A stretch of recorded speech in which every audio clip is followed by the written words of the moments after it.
रीवा में बाढ़ और अतिवृष्टि से बने हालात का जायजा लेने मुख्यमंत्री मोहन यादव रविवार को रीवा पहुंचे। मुख्यमंत्री ने रीवा शहर के गुलाब नगर स्थित सामान बांध क्षेत्र का भ्रमण कर बाढ़ प्रभावित इलाकों की स्थिति का मौके पर निरीक्षण किया। इस दौरान उन्होंने प्रभावित लोगों से मुलाकात कर उनकी समस्याएं सुनी और अधिकारियों से राहत एवं बचाव कार्यों की जानकारी दी। मुख्यमंत्री ने अधिकारियों को निर्देश दिए कि बाढ़ प्रभावित परिवारों को तत्काल आवश्यक सहायता उपलब्ध कराई जाए और किसी और भी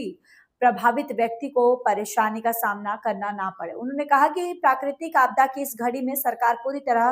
प्रभावित लोगों के साथ खड़ी है और बाढ़ एवं अतिवृष्टि से हुए नुकसान का आकलन कर नियमानुसार हर संभव सहायता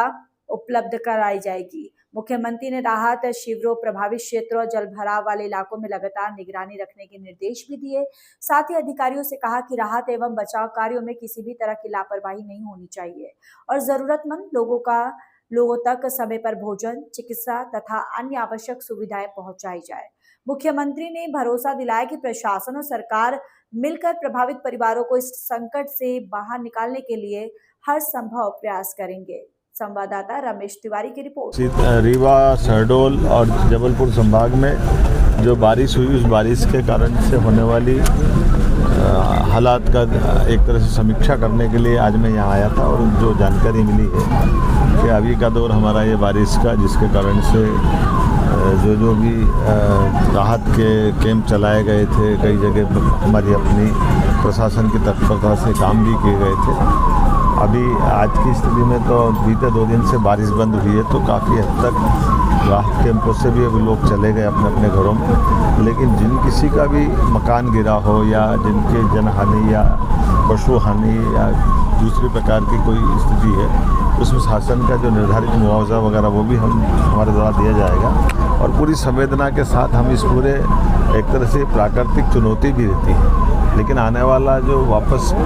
24 तारीख से 27 तारीख का एक चक्र है, उस चक्र के लिए जिन जिन जिलों में बारिश की संभावना, वहाँ के सावधानी के लिए भी निर्देश हमारे द्वारा दिए गए हैं। और उम्मीद करेंगे कि जिस प्रकार से अभी चुनौती के साथ हमारा ये पूरे पूर्वी मध्य प्रदेश का हिस्सा इससे बाहर आया है,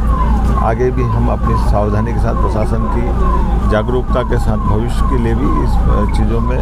बाढ़ के कारण से कुछ इलाकों में आने वाले समय में क्या सावधानी रखना चाहिए, उसके प्रबंधन के भी निर्देश जारी किए गए। हम सब जिस प्रकार से आज एल नीनो के बाद ऐसा लग रहा था कि चुनौती का समय है, लेकिन एवरेज ये माना गया कि मध्य प्रदेश भर में 20% बारिश हमारी कम हुई, तो आने वाले समय में जो बाद की फसल है, वर्षा के बाद की, उस फसल में भी कम पानी की फसल लगाए। इस तरह के प्रबंधन करने के लिए भी हमने कृषि विभाग को कहा है और उम्मीद करेंगे किसान भाई भी सब समझते हैं, हम सब मिलकर के इस पूरे मौसम के आधार पर ये फसल चक्र और अगला फसल चक्र भी ठीक से मिले।